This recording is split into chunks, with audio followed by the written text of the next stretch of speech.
রাত 3টা বাজে। তো বের হইলাম একটু সিগারেট বিড়ি খাওয়ার জন্য। যাইতেছি, বুঝলাম না এনো একটু পিচ্ছি বয়ে দিছে না। আসছি মূলত এই যে এই দোকানটা সারা রাত খোলা থাকে এই জন্য। সেদিন দেখলাম একটু পিচ্ছি বয়ে দিছে। এই ভাই, জি ভাই। পিচ্ছি না। ভাই কি লাগবে? পানি লাগবে? না পানি লাগবে না। বাবা তোমার বাড়ি কই? আমার বাড়ি উত্তরা। উত্তরা। তুমি এনে বয়ে কি করো? ভাই আমি এই যে জুস বেচতেছি, পানি, সেভেন আর এগুলো বেচতেছি। এত রাতে বই এনে বেচতেছো? ভাই বেচছিলাম, 2 কার্টুন আনছিলাম, 1 কার্টুন বেচা শেষ, আর 1 কার্টুনে অল্প করে রয়েছে, আর বাকিটা বিক্রি করে ফেলাইছি।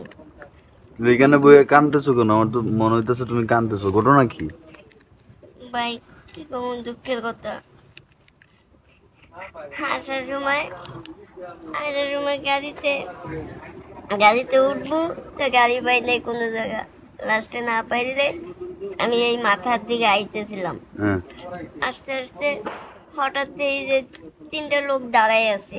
হায় হায়, কি কোন ভাই? ভাই ভাই কাইন্দেন না, কাইন্দেন না, কাইন্দেন না ভাই। 3টা লোক দাঁড়ায় আছে। আসলে এই রাস্তাটা অনেক ভয়ঙ্কর, দেখেন এখানে কিছু কোনো মানুষ চলাফেরা করে না। তো মূলত বিষয়টা হয়েছে, বাইরের সাথে কথা বলে বুঝলাম যে উনি এই রাস্তা দিয়ে আসার সময় 3টা লোকে মনে হয় ওনারে ধরছিল। পরে কি হয়েছিল ভাই? আমার 3টা লোকের ধরার পরে আমার কাছে একটা বাটন ফোন ছিল, এসে বাটন ফোনটা নিয়ে নিয়েছে। আর আমার এই যে মাল বেচার কিছু টাকা ছিল, সেই টাকাগুলা ওরা নিয়ে নিয়েছে, আর আমাদের 2-3টা জল মেরে পাঠাই দিছে। আর ওকে হাতে ছিল, মানে এতখানি 2-3টা ছুরি ছিল হাতে। কারণ আমি যদি ওই জায়গায় চিকপাক দিই, তাহলে মনে করেন আমাদের হয়তো বা আমার ক্ষতি অবশ্যই হইতো। হয়তো বা 2-3টা থাবা তো খাইছি, আর আগে তো বিশ্বাস নাই ভাই, জন তখন ছুরি দিয়ে টান দিতে পারে। এই জন্য মানে কি করবো, টাকা পয়সা এলে সব নিয়ে নিয়েছে। বাসায় যান না কিনলে গিয়া? বসে কান্নাকাটি করতেছেন, বাসায় চলে যান। ভাই বাসায় তো যাবো ভাই, কিভাবে যাবো ভাই? হুম। আমি বাসায় গেলে তো আগে বাসার সামনেই তো আমাকে দোকান, মাহাজনের দোকান, কেন ওনার তো সবসময় হিসাব দেওয়া লাগে।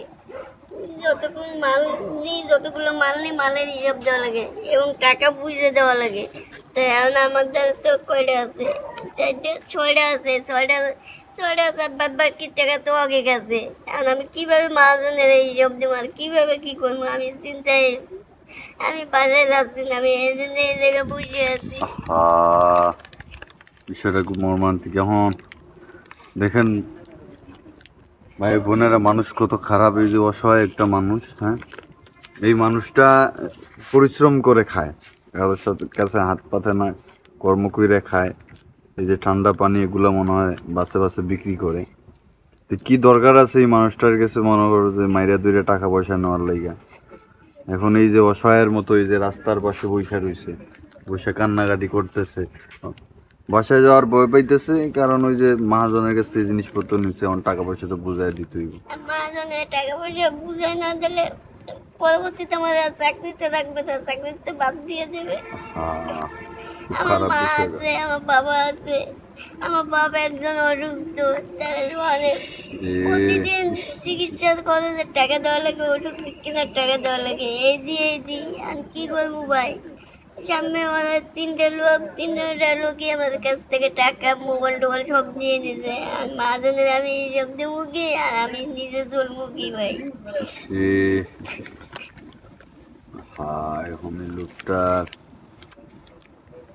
আচ্ছা, আপনার নাম কি ভাই আপনার? আমার নাম মোহাম্মদ হানিফুল্লাহ। বাহ, সুন্দর নাম আপনার। আচ্ছা ভাই, আমি তো আইছিলাম এখানে ওই যে দোকানে চা বিড়ি খাওয়ার লাগিয়া, কিছু খাইবেন? হুম।